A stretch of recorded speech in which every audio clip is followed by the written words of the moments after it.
Sa good vibes, gikan sa pagbaligya sang puto, bitso-bitso kag bibingka sa merkado sa Talisay City, isa ka negosyante karon ang may kaugalingon na nga cafe. Ang iyang nga success story sa report ni Romeo Subaldo. Pinaagi sa mga kakanin nga puto kag bibingka, nabuhi sang ilang mga ginikanan sanday Angeli Cabrera o kung mas kilala nga Didi, kag ang napulo niya ka mga utod. Halos 50 na katuig ini nga negosyo sang ilang nga iloy. Gani napasa man ini sa ila. Diri sila sa merkado sang Talisay City nagapwesto. Ang bitso-bitso nga ginsuguran sang iyang utod, ang sang ulihi, iya pagiging panamit. Nakilala ang Talisay City bangod sang manamit nga bitso-bitso nga mabakal diri. Ang akong brother ginaang first na nag-opera sa bitso-bitso. Pero nag-stop siya sa kadugay ng tinipon.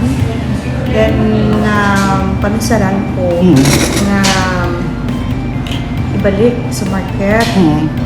Tapos, ano ko siya, tweak ko siya, something, innovate ko ang iyang sabon. Pareho sa tanan ng mga negosyo, may mga pagtilaw man sila nga inagyan. Ang ilang nga pwesto sa guwa sa merkado, nga amo ang nagabuhi sa ila, gindemolish bangod sa clearing operation.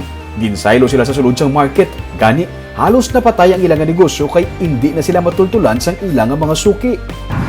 Sa sabong, amo na, before, sa pagkatimones, suffer kita business na mo, kita po wala kami area, yung taga kami sa location na kagaman sa sulod.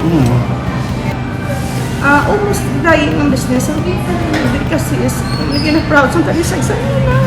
Pero ang pagsirado sa sining oportahan, nangin alagyan sa pagbukas pagid sa panibagong nga oportunidad. Nag-level up ang Didi. Halin sa merkado, nagpatukod siya sa cafe sa kilid lang sa public plaza sa Talisay kung saan may mga kakanin man sa gihapon nga gina-serve pero mas gin pa level up man ang sabor. Bibingka with salted egg, puto bongbong with cheese, ang moist nga bitso-bitso, ang pila lamang sa mga kilala diri.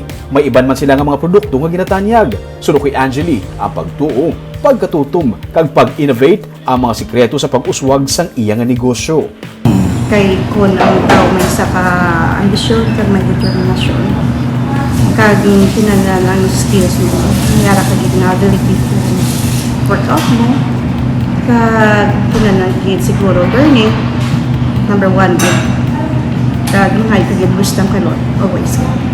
Bungod sa nakuha niya nga abilidad sa pagluto sa iyang iloy, karon amat-amat niya ini nga ginapasa sa iyang anak para mapadayon Manila nga suguran ang legasiya sang ilang lola.